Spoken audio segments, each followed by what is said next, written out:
Dear friends, आपका अपने channel place class में स्वागत है। आज के वीडियो लेक्चर में आप हिंदी कक्षा 10 अनिवार्य संस्कृत का ये वीडियो लेक्चर नंबर 2 है, जिसमें आप अनिवार्य संस्कृत का पाठ 2 अन्युक्त विलासा देखेंगे। इसके पिछले वीडियो लेक्चर में आपने देखा वाराणसी, हिंदी अनिवार्य संस्कृत का पाठ 1 वाराणसी। इस वीडियो लेक्चर में आप देखेंगे पाठ 2 अन्युक्त विलासा, और ये हिंदी का वीडियो लेक्चर नंबर 2 है, जिसमें आप अनिवार्य संस्कृत के पाठ नंबर 2 को देखेंगे। इसी प्रकार से डियर फ्रेंड्स, जितने भी हिंदी में चैप्टर हैं, चाहे वो गद्य खंड में हो या पद्य खंड में या संस्कृत के, सभी चैप्टर को क्लियर किए जाएंगे, सभी चैप्टर को कवर किया जाएगा और उनसे इंपॉर्टेंट क्वेश्चन भी आपको करवाए जाएंगे, ताकि आप एग्जाम में अच्छे मार्क्स प्राप्त कर सके। तो डियर फ्रेंड्स, सबसे पहले इसको समझते हैं कि इसका हिंदी अनुवाद क्या होगा, क्योंकि एग्जाम में आपको हिंदी अनुवाद लिखने के लिए आएगा। तो ये 6 गद्यांश 6 पद्य हैं, यहाँ पर देखेंगे 1 2 3 4 5 6, ये 6 पद्य हैं जिनको आप सीखेंगे कि कैसे हमें इनको हिंदी में अनुवाद करना है। तो सबसे पहले पहला देखते हैं, तो क्या है, नितराम नीचो असमित त्वम खेदम कूप कदाप मा कृथा अत्यंत सरस हृदयो यतः प्रेषाम गुण ग्रहितास। अब इसकी हिंदी क्या होगी?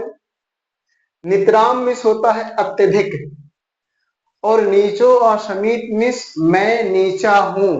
नीचा मतलब यहाँ नीचा का सेंस है गहरा से।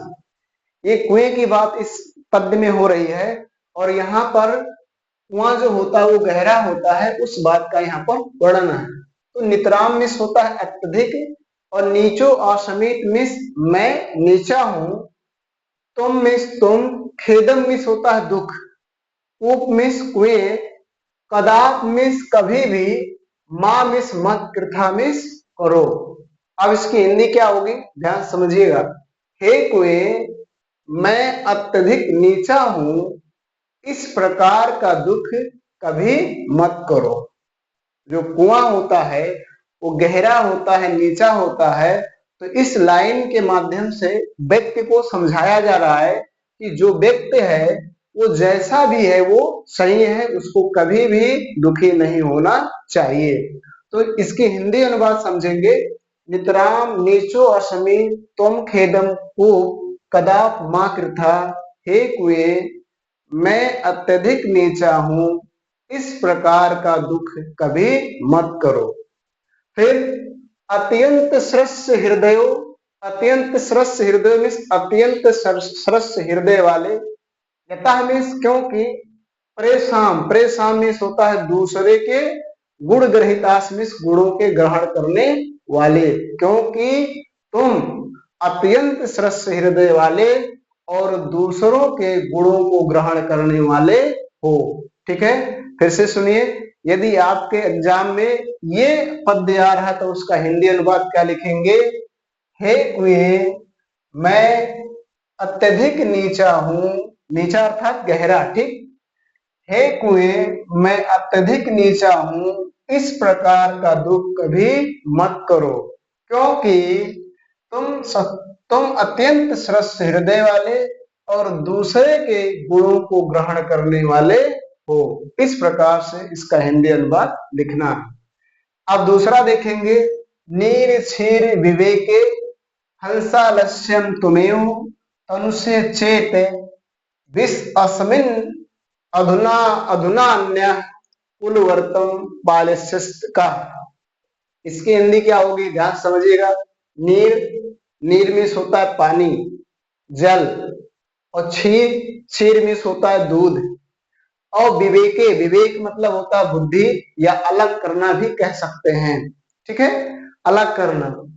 हंसालस्यम मतलब हंस का आलस्य, त्वमेव मीन्स तुम ही, तनुषे, तनुषे मीन्स करते हो, चेत मीन्स यदि। जो हंस होता है यदि उसको दूध और पानी दे दिया जाए तो वो क्या करता है, दूध को पी लेता है और पानी को छोड़ देता है, यानी पानी और दूध को क्या कर देता है, अलग कर देता है। तो वही लिखा है कि नीर क्षीर विवेके हंसालस्यम त्वमेव तनुषे चेत। हे हंस, यदि तुम ही दूध और पानी को अलग करने में आलस्य करोगे। हे हंस, यदि तुम ही दूध और पानी को अलग करने में आलस्य करोगे, तो आगे समझिएगा क्या लिखा है, विश्व अस्मिन अधुना अन्य, विश्व में संसार में, अस्मिन मिस है, अधुना मिस आज, अन्य मतलब अन्य दूसरा कौन, कुलवर्तन मिस कुलव्रत का, पालिस मिस पालन करेगा का मिस कौन। तो इस संसार में अब कुलव्रत का पालन कौन करेगा। फिर से सुनिए, हे हंस, यदि तुम ही दूध और पानी को अलग करने में आलस्य करोगे, तो अब इस संसार में अपने कुलव्रत का पालन कौन करेगा। अगला देखेंगे, कोकिल कोकिल यापे दिवसान तावद करीन बिट्टेषु यावन अलमिल दलिमाला कोवप रसाला समुल्लसते। अब ये तीसरा आपके सामने क्या है, कोकिल मिस होता है कोयल, और यापे मतलब होता है बिताओ बिताना, दिवसान मिस होता है दिनों को, तावद मिस होता है तब तक, करील बिट पेश मतलब करील के वृक्षों पर या करील के पेड़ों पर। हे कोयल, तब तक अपने नीरस दिनों को करील के वृक्ष पर व्यतीत कर लो। हे कोयल, तब तक अपने नीरस दिनों को करील के वृक्ष पर व्यतीत कर लो।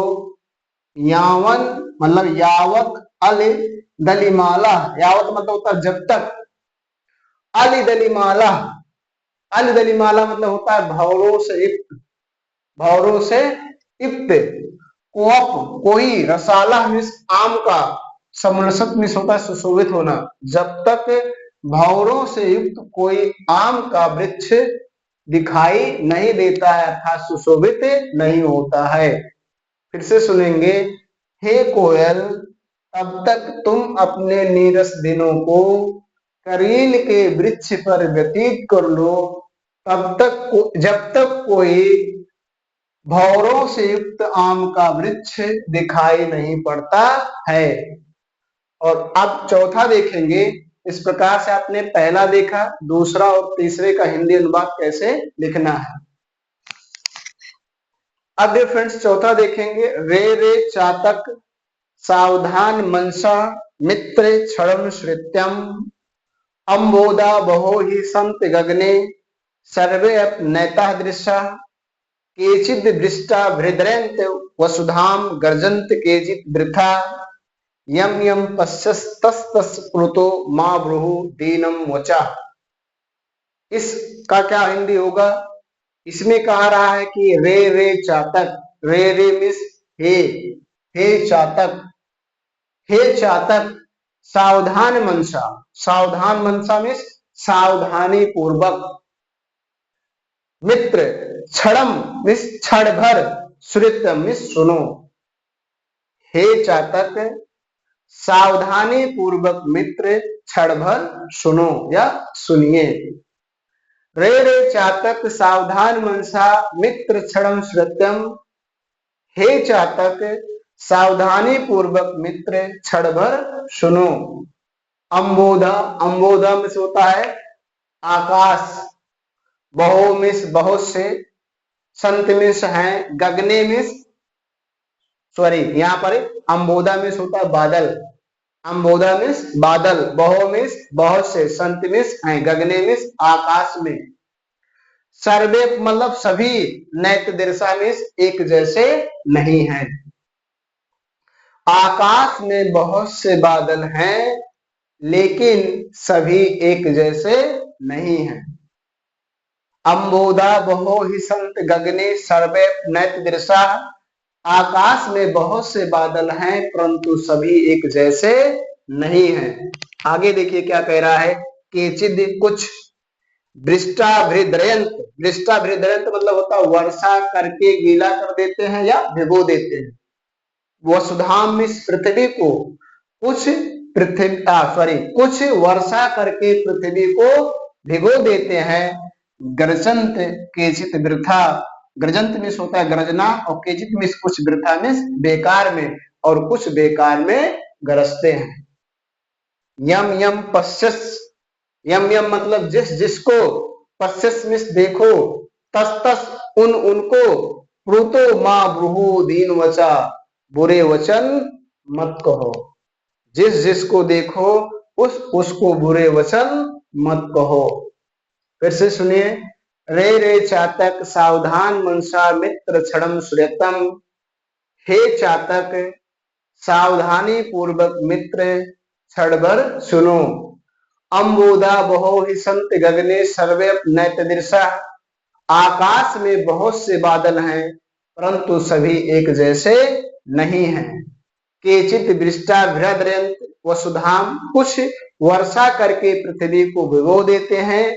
ग्रजंत केचित वृथा, और कुछ बेकार में गरजते हैं। यम यम पश्यस, जिस जिसको देखो, तस तस कृतो मां ब्रूहु दीन वचा, उन उनको बुरे वचन मत कहो। ठीक, तो इस तरह से इसके हिंदी अनुवाद को आपको एग्जाम में लिखना है। अब यहाँ पर देखेंगे आपका पांचवा है, नावे ताड़नाथ तापनाद वह मध्य, नावे विक्रियात क्लिश्यमानो अहमस्मि, सुवर्णस्य में मुख्य दुखम तदेकम, यतो मां जना गुंजया तोलियंत। इस लाइन में देखिए क्या करा, ना मतलब नहीं, वह मतलब होता है यहाँ पर सेंस है सोने से, स्वर्ण, स्वर्ण में सोना जो होता है उसका सेंस है। ताड़नाथ, ताड़नाथ मतलब होता है पीटना, और तापनाद मतलब होता है आग, बह मध्य मतलब आग के मध्य जलाना। नावे विक्रियात मतलब विक्रियात में होता है बेचना। क्लिश मानो अहमस, अहमस मतलब मुझे दुख नहीं है। सोना कहता है, ध्यान से समझिएगा, लिखेंगे, सोना कहता है मुझे पीटने पर, आग के मध्य जलाने पर और बेचने पर कोई दुख नहीं है। सोना कहता है मैं पीटने पर, आग के मध्य जलाने पर और बेचने पर दुखी नहीं हूं। सुवर्णस्य में दुखम तदेकम, सुवर्णस्य में सोने का, में मुख्य दुखम, मुख्य दुखम में मुख्य दुख, तदेकम मतलब एक ही है। सोने का एक ही दुख है, अर्थात कहेंगे मुझे मात्र एक ही दुख है। यतो मां जना गुंजया तोलियंत, कि लोग मुझे रत्ती से तोलते हैं। फिर से सुनिए, इसकी हिंदी क्या होगी, लिखेंगे, सोना कहता है मैं पीटे जाने पर, आग के मध्य जलाने पर और बेचे जाने पर दुखी नहीं हूं। मुझे मात्र एक ही दुख है कि लोग मुझे रत्ती से तौलते हैं। इस तरह से इसके हिंदी अनुवाद आपको लिखना है। अब इसको छठवां देखेंगे। रात्रि गमिष्यत भविष्यत सुप्रभातम, भास्व अनुदेश्यस्य हसस्यत पंकज जला, इत्थम विचिंतयत कोशगते दुरेफे, हा हंत हंत नलिन गज उज्जहार। इसमें क्या है, रात्रि गमिष्यते, रात बीतेगी मतलब रात जाएगी। भविष्यत सुप्रभातम, भविष्यत में होगा, सुप्रभातम में सवेरा, सुंदर सवेरा होगा। रात बीतेगी, सुंदर सवेरा होगा। भास्व अनुदेशित में होता है सूर्य उदित होगा। हसस्यत पंकज जला, पंकज जला मतलब होता है कमलों का समूह, कमलों का समूह। हसस्यत मतलब होता है खिलना, कमलों का समूह खिलेगा। इथम इस प्रकार का, विचिंतित मिस होता है सोच विचार। कोशगते द्विरूपे कमल पंखुड़ी में बंद, भौरा, द्विरूपे में होता है भौरा, और कोशगते मतलब होता है कमल पंखुड़ी। इस प्रकार का विचार कमल के पंखुड़ी में बंद भौरा कर ही रहा था हाँ हंते हंते, दुख की बात है नलिनीम गज उज्जहार, गज मिस हाथी ने कमल पंखुड़ी को उखाड़ कर फेंक दिया। फिर से सुनेंगे। रात्रि गमिष्यत भविष्यत सुप्रभातम, रात बीतेगी सुंदर सवेरा होगा। भास्वनुदिशिष पंकज जला, सूर्य उदय होगा कमलों का समूह खिलेगा। इथम विचिंतित कोश गते दूरथे, कमल पंखुड़ी में बंद भौरा इस प्रकार का विचार कर ही रहा था। हा हंते हंते, दुख की बात है नलिनीम गज उज्जहार, हाथी ने कमल पंखुड़ी को उखाड़कर फेंक दिया या ग्रहण कर लिया। तो डियर फ्रेंड्स, इस प्रकार से आपने आज के वीडियो लेक्चर में देखा कि हिंदी कक्षा 10 के अनिवार्य संस्कृत पाठ 2 का जो अन्युक्त विलासा है, इसमें दिए गए पद पंक्तियों का हिंदी में अनुवाद कैसे करेंगे, और उम्मीद करता हूं कि आज के बाद आपको इनको अनुवाद करने में या पढ़ने में किसी प्रकार की कोई समस्या नहीं होगी। फिर भी अगर आपको कहीं किसी प्रकार की कोई समस्या हो तो कमेंट बॉक्स में जरूर लिखें। आज के वीडियो लेक्चर में इतना ही। धन्यवाद।